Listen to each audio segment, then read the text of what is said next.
அடுத்த 3 நாட்களுக்கு வட தமிழக உள் மாவட்டங்களில் வெப்பநிலை இயல்பை விட 3 முதல் 4 டிகிரி செல்சியஸ் அதிகமாக இருக்கும் என சென்னை வானிலை ஆய்வு மையம் தெரிவித்துள்ளது. மே 2 மற்றும் 3 ஆகிய தேதிகளில் வட தமிழக உள் மாவட்டங்களின் ஒரு சில இடங்களில் வெப்ப அலை வீசக்கூடும் என தெரிவிக்கப்பட்டுள்ளது. மே 3 தேதி வரை தமிழகத்தின் உள் மாவட்டங்களில் 39 முதல் 43 டிகிரி செல்சியஸ் அளவுக்கு வெப்பநிலை இருக்கும் என்றும், புதுச்சேரி மற்றும் காரைக்கால் பகுதிகளில் 37 முதல் 39 டிகிரி செல்சியஸ் அளவுக்கு வெப்பம் நிலவும் எனவும் வானிலை ஆய்வு மையம் கூறியுள்ளது. ஈரோடு, திருப்பத்தூர், தருமபுரி, வேலூர், திருத்தணி, கரூர், பரமத்தி, சேலத்தில் 40 டிகிரி செல்சியஸுக்கு மேல் வெப்பநிலை பதிவாகி இருப்பதாகவும் தெரிவிக்கப்பட்டுள்ளது. இதனிடையே தென் தமிழகம் மற்றும் அதனையொட்டிய பகுதிகளில் வளிமண்டல கீழடுக்கு சுழற்சி நிலவுவதாகவும், இதன் காரணமாக மே 1 தேதி வரை கன்னியாகுமரி மற்றும் திருநெல்வேலி ஆகிய மாவட்டங்களில் ஒரு சில இடங்களில் லேசான மழை பெய்யக்கூடும் என்றும் வானிலை ஆய்வு மையம் கணித்துள்ளது. தேர்தலில் தோல்வியுற்றவர்கள் நவீன தொழில்நுட்பங்களை பயன்படுத்தி போலி வீடியோக்களையும் தவறான தகவல்களையும் பரப்பி வருவதாக பிரதமர் மோடி குற்றம் சாட்டியுள்ளார். கர்நாடகாவில் பாகல்கோட் பகுதியில் தேர்தல் பரப்புரையில் பிரதமர் பேசினார். முன்னாள் பிரதமர் தேவகவுடாவின் பேரனும் பாஜக கூட்டணி கட்சி வேட்பாளருமான பிரஜ்வல் ரேவண்ணா மீது பாலியல் புகார்கள் கூறப்பட்டு வரும் நிலையில் இக்கூட்டம் நடைபெற்றது. அப்போது பேசும்போதுதான் போலி வீடியோக்கள் பரப்பப்படுவதாகவும், ஏஐ தொழில்நுட்பத்தை பயன்படுத்தி தவறான தகவல்கள் பரப்பப்படுவதாகவும் பிரதமர் தெரிவித்தார். இதுபோன்ற போலி வீடியோக்களை பார்ப்பவர்கள் காவல்துறையில் புகார் அளிக்க வேண்டும் என்றும் பிரதமர் கூறினார். கர்நாடகாவை காங்கிரஸ் ஆட்சி தவறாக வழிநடத்தி வருவதாகவும், அரசு ஊழியர்களுக்கு ஊதியம் கூட அளிக்க முடியாத அளவுக்கு சில மாதங்களில் நிலைமை மோசமாகும் என்றும் பிரதமர் எச்சரித்தார்.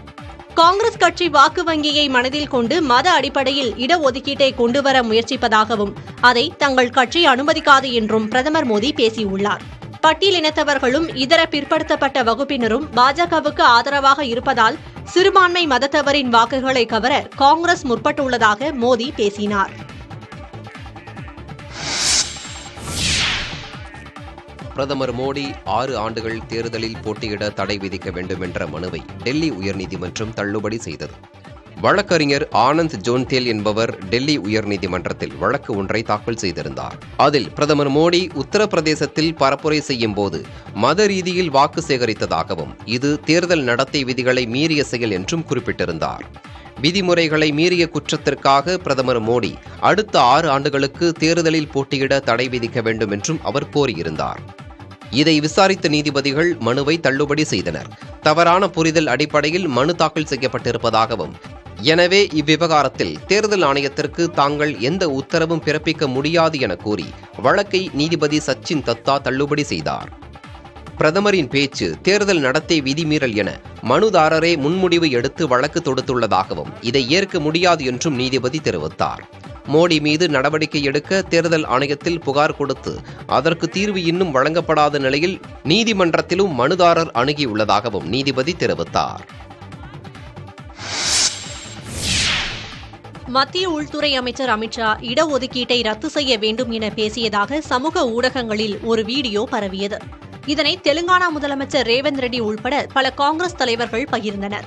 இது தொடர்பாக டெல்லி காவல்துறை வழக்கு பதிவு செய்தனர். அதன் தொடர்ச்சியாக தெலுங்கானா முதலமைச்சர் ரேவந்த் ரெட்டிக்கு டெல்லி காவல்துறை சம்மன் அனுப்பியுள்ளது. அதில் வரும் 1 தேதிக்குள் டெல்லி காவல்துறை முன் ஆஜராகி விளக்கம் அளிக்க ரேவந்த் ரெட்டிக்கு உத்தரவிடப்பட்டுள்ளது. மேலும் போலி வீடியோ விவகாரம் தொடர்பாக ரித்தோம் சிங் என்பவரை அசாம் காவல்துறையினர் கைது செய்துள்ளதாக அம்மாநில முதலமைச்சர் ஹிமந்த பிஸ்வா சர்மா எக்ஸ் தளத்தில் பகிர்ந்துள்ளார். கர்நாடக மாநிலம் சாம்ராஜ் நகர் தொகுதியில் கலவரம் நடந்த 146வது வாக்குச்சாவடியில் பலத்த காவல்துறை பாதுகாப்புடன் மறு வாக்குப்பதிவு நடைபெற்ற நிலையில் வெறும் 55 வாக்குகள் மட்டுமே பதிவானது. கர்நாடகாவில் மக்களவைத் தேர்தலுக்கான முதல்கட்ட வாக்குப்பதிவு கடந்த 26 தேதி மாண்டியா, மைசூரு, சாம்ராஜ் நகர் உள்ளிட்ட 14 தொகுதிகளில் நடைபெற்றது. இதில் சாம்ராஜ் நகர் தொகுதிக்குட்பட்ட இண்டிகானத்தா, டேகனே, மந்தாரே, துளசிகெரே, படலசத்தனத்தா ஆகிய 5 கிராம மக்கள் குடிநீர் உள்ளிட்ட அடிப்படை வசதிகள் செய்து தராததால் தேர்தலை புறக்கணிப்பதாக அறிவித்திருந்தனர். வாக்குப்பதிவு அன்று 5 கிராம வாக்காளர்கள் வாக்களிக்க இண்டிகானந்தா கிராமத்தில் 146 எண் கொண்ட வாக்குச்சாவடி அமைக்கப்பட்டிருந்தது. பெரும்பாலான கிராம மக்கள் வாக்களிக்க வராத நிலையில் படசலநந்தா கிராமத்தைச் சேர்ந்த இருவர் வாக்குப்பதிவு செய்தனர். இதனால் ஆத்திரமடைந்த கிராம மக்கள் வாக்குச்சாவடிக்குள் புகுந்து மின்னணு வாக்குப்பதிவு இயந்திரங்கள் உள்ளிட்டவற்றை அடித்து நொறுக்கினர்.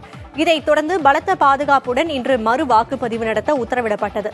5 கிராமங்களில் மொத்தம் 528 வாக்காளர்கள் உள்ள நிலையில் மாலை 6 மணி நிலவரப்படி வெறும் 55 வாக்குகளே பதிவானது.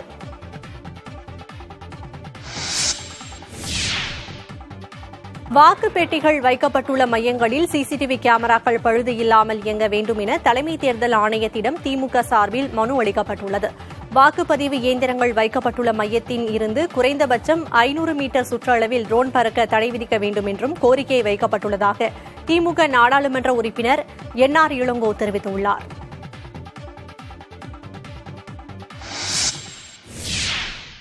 தமிழகத்தில் உள்ள எல்லா ஸ்ட்ராங் ரூமிலும் உள்ள சிசிடிவி கேமராக்கள் எந்த பழுதும் இல்லாமல் முழுமையாக இயங்க வேண்டும். வாக்கு எண்ணிக்கைக்கு அந்த ஸ்ட்ராங் ரூம்கள் திறக்கப்படும் போது மட்டும்தான் அதுவரை அந்த சிசிடிவிகள் இயங்க வேண்டும். அதற்கான ஃபுட்டேஜ்களை எப்போதெல்லாம் வேட்பாளருடைய ஏஜென்ட்டுகளோ அல்லது வேட்பாளர்களோ பார்க்க வேண்டும் என்று விரும்பினால் அந்த சிசிடிவி ஃபுட்டேஜ்களை தந்திட வேண்டும் என்ற ஒரு மனுவை கொடுத்திருக்கிறோம்.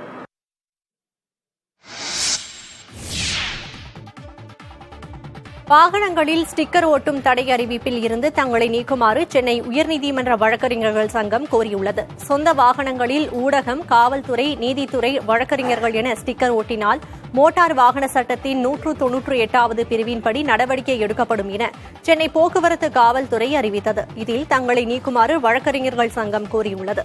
சரியான அறிவிப்பை திருத்தி வெளியிடுமாறும் சென்னை உயர்நீதிமன்ற வழக்கறிஞர்கள் சங்க தலைவர் மோகனகிருஷ்ணன் வலியுறுத்தியுள்ளார்.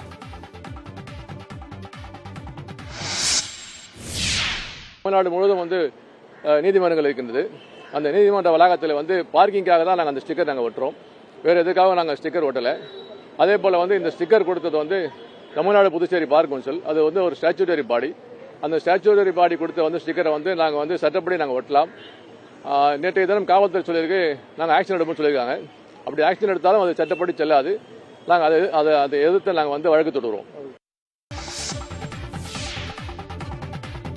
ஹைதராபாத் உஸ்மானியா பல்கலைக்கழகத்தில் தண்ணீர் மற்றும் மின்சாரம் பற்றாக்குறை இருப்பதால் மே 1ஆம் தேதி முதல் விடுதிகளை மூடுவதாக நிர்வாகம் அறிவித்துள்ளது.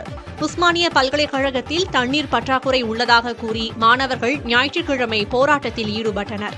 தண்ணீர் பற்றாக்குறை குறித்து பலமுறை புகார் அளித்தும் எந்த நடவடிக்கையும் நிர்வாகத்தின் தரப்பில் எடுக்கப்படவில்லை என மாணவர்கள் குற்றம் சாட்டினர். ஒரு நாளைக்கு 1 மணி நேரம் மட்டுமே விடுதியில் தண்ணீர் வருவதாக மாணவர்கள் தெரிவித்தனர். இதனையடுத்து தண்ணீர் மற்றும் மின்சாரம் பற்றாக்குறை இருப்பதால் மே 1ஆம் தேதி முதல் விடுதிகளை மூடுவதாக உஸ்மானியா பல்கலைக்கழக நிர்வாகம் அறிவித்துள்ளது.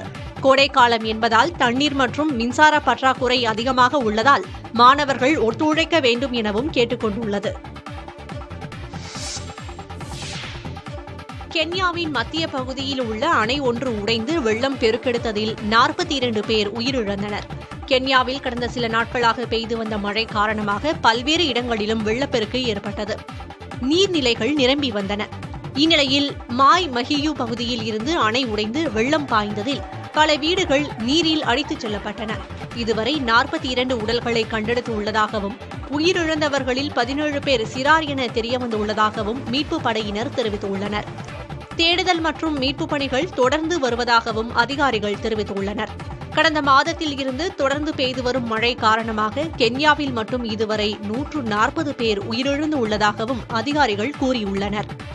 கிழக்கு ஆப்பிரிக்க பிராந்தியத்தில் இயற்கையின் சீற்றத்தால் ஏற்பட்டுள்ள எதிர்பாரா சூழல் காரணமாக பல்லாயிரக்கணக்கான மக்கள் தங்கள் வசிப்பிடங்களை விட்டு வெளியேறும் சூழல் ஏற்பட்டுள்ளதாகவும் கென்யா மட்டுமல்லாது தான்சானியா, புருண்டி உள்ளிட்ட நாடுகளும் கடுமையாக பாதிக்கப்பட்டுள்ளதாகவும் தகவல்கள் வெளியாகியுள்ளன.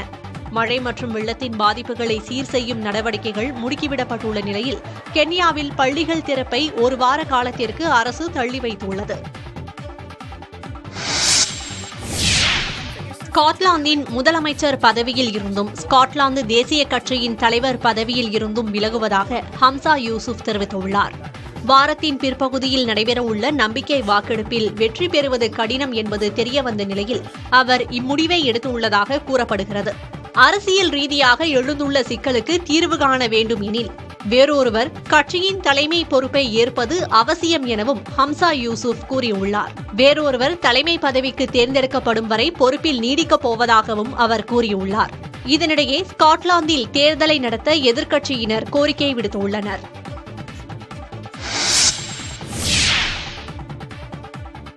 சீனாவின் பல்வேறு பகுதிகளில் ஆலங்கட்டிய மழை பொழிந்தது. காற்றுடன் கூடிய மழை பெய்ததால் வாகனங்களை ஓட்டுநர்கள் மிகவும் கவனத்துடன் இயக்கினர். ஒரு பகுதியில் மழை அதிகளவில் பொழிந்த நிலையில் நாட்டின் மற்றொரு பகுதியில் பனிப்பொழிவு மக்களின் இயல்பு வாழ்க்கைக்கு இடையூறை ஏற்படுத்தியுள்ளது. மரம், செடி, கொடிகளில் பனி படர்ந்துள்ளது. நெடுஞ்சாலைகளில் குவிந்துள்ள பனிக்கட்டிகளை அகற்றும் பணியில் வாகனங்கள் ஈடுபடுத்தப்பட்டுள்ளன.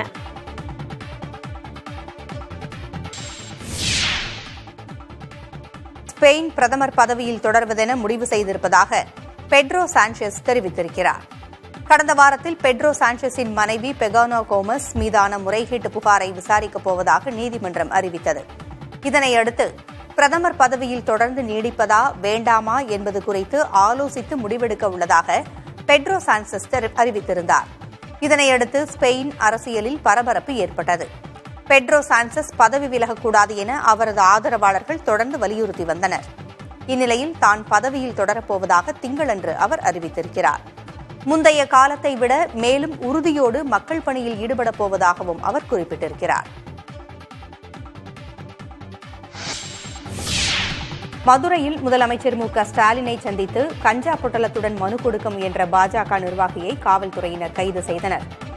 குடும்பத்துடன் கொடைக்கானல் செல்வதற்காக தனி விமானத்தின் மூலம் முதலமைச்சர் மதுரை சென்றபோது விமான நிலையத்தில் பாஜக நிர்வாகி சங்கர் பாண்டி என்பவர் முதலமைச்சரை நெருங்க முயன்றார். அவரை தடுத்து நிறுத்தி காவல்துறையினர் கைது செய்து விசாரணை நடத்தினர். தமிழ்நாட்டில் போதைப்பொருள் புழக்கம் அதிகரித்திருப்பதாகவும் அதனை தடுக்க வேண்டும் என்றும் மனு அளிப்பதற்காக வந்ததாக அவர் கூறியுள்ளார்.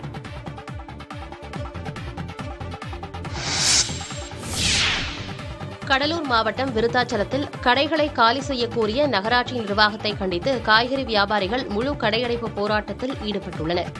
தற்போது செயல்பட்டு வரும் காய்கறி சந்தைக்கு அருகே புதிதாக சந்தை கட்டப்பட்டு வருகிறது. இதனால் ஏற்கனவே உள்ள 103 கடைகளை காலி செய்ய வேண்டும் என நகராட்சி நிர்வாகம் நோட்டீஸ் அனுப்பியுள்ளது. இதற்கு வியாபாரிகள் எதிர்ப்பு தெரிவித்து வரும் நிலையில் தங்களிடம் அமைதி பேச்சுவார்த்தை நடத்தாமல் நகராட்சி நிர்வாகத்தினர் அச்சுறுத்துவதாக குற்றம் சாட்டியுள்ளனர். இதனால் காய்கறி வியாபாரிகள் கடைகளை அடைத்து போராட்டத்தில் ஈடுபட்டுள்ளனர். தற்போது செயல்பட்டு வரும் காய்கறி சந்தை வியாபாரிகளுக்கு முன்னுரிமை அளித்து புதிய கட்டடத்தில் இடம் கொடுக்க வேண்டும் என்பது உள்ளிட்ட கோரிக்கைகளை வலியுறுத்தி போராட்டம் நடத்துகின்றனர். இந்த போராட்டத்தால் விருத்தாச்சலம் சந்தையில் காய்கறி விற்பனை தடைபட்டுள்ளது.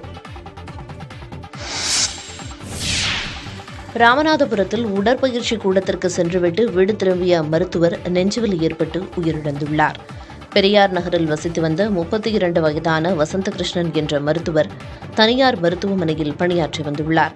இவரது மனைவி 3 மாத கர்ப்பமாக உள்ள நிலையில் அவரும் மருத்துவராக பணியாற்றி வருகிறார். இந்நிலையில் வண்டிக்கார தெருவில் உள்ள உடற்பயிற்சி கூடத்திற்கு சென்ற வசந்தகிருஷ்ணன் பின்னர் வீடு திரும்பியுள்ளார். அப்போது வீட்டில் அமர்ந்திருந்த அவருக்கு திடீரென நெஞ்சுவலி ஏற்பட்டுள்ளது. உடனடியாக அவரை ராமநாதபுரம் அரசு மருத்துவக் கல்லூரி மருத்துவமனையில் அனுமதித்துள்ளனர். ஆனால் அவர் வரும் வழியிலேயே உயிரிழந்துவிட்டதாக மருத்துவர்கள் தெரிவித்துள்ளனர். திருவண்ணாமலை மாவட்டம் செங்கம் அருகே கழிவுநீர் கால்வாய் ஆக்கிரமிப்பை அகற்றக்கோரி கிராம மக்கள் சாலை மறியல் செய்தனர். பரமநந்தல் காமராஜர் நகர் பகுதியில் பல ஆண்டுகளாக தனி நபர் ஒருவரால் கழிவுநீர் கால்வாய் ஆக்கிரமிக்கப்பட்டுள்ளதால் கழிவுநீர் செல்ல வழியின்றி சாலைகளில் தேங்கி துர்நாற்றம் வீசி வருவதாகவும் இதனால் நோய் தொற்று ஏற்படுவதாகவும் புகார் எழுந்துள்ளது.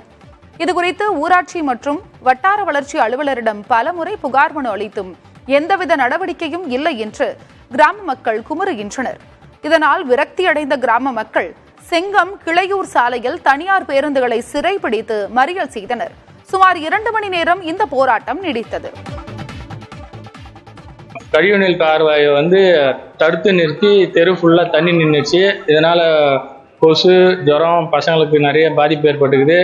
ஓடையை ஆக்கிரமிப்பு பண்ணிக்கிறவங்கள்ட்ட அதை மீட்டு தரணும். ப்ளஸ் அந்த காவாய்க்கு கவர்மெண்ட்டே காவா கட்டி தரணும்னு கேட்டுக்கிறோம். அது பொது இடத்த ஆக்கிரமிப்பு பிரச்சனை ஏற்கனவே மனுக்கள் 2-3 இடத்துல கொடுத்துருக்கோம். தாசில்தார் ஆஃபீஸ்க்கு, ஆர்ஐ ஆஃபீஸ்க்கு எல்லாருக்கிட்டையும் நேரில் போய் சொல்லியிருக்கோம். எங்கள் விஓ கிட்ட சொல்லியிருக்கோம். அமைதி தொகுதியின் பாஜக வேட்பாளரும் மத்திய அமைச்சருமான ஸ்மிருதி இரானி ஸ்கூட்டரில் சென்று வாக்கு சேகரித்து வருகிறார். அப்போது மக்கள் ஆர்வத்துடன் அவருடன் இணைந்து செல்ஃபி எடுத்துக் கொண்டனர். உத்தரப்பிரதேச மாநிலம் அமேதி தொகுதியில் வரும் 20ஆம் தேதி வாக்குப்பதிவு நடைபெறுகிறது. வரும் 3ஆம் தேதியுடன் வேட்புமனு தாக்கலுக்கான அவகாசம் நிறைவடையும் நிலையில் காங்கிரஸ் வேட்பாளர் பெயர் இன்னும் அறிவிக்கப்படவில்லை. அதே சமயம் காங்கிரஸ் வேட்பாளராக ராகுல் காந்தி போட்டியிடுவார் என எதிர்பார்க்கப்படுகிறது. அதற்கான அறிவிப்பு தாமதமாகி வருகிறது. 2014ஆம் ஆண்டு இதே அமேதி தொகுதியில் ஸ்மிருதி இரானியை ராகுல் காந்தி தோற்கடித்திருந்தார். ஆனால் 2019இல் ஸ்மிருதி இரானியிடம் ராகுல் காந்தி தோல்வியடைந்தார். தற்போது ராகுல் காந்தி வயநாடு தொகுதியில் களமிறங்கியுள்ள நிலையில் அமேதியிலும் போட்டியிடுவாரா என்ற கேள்வி எழுந்துள்ளது.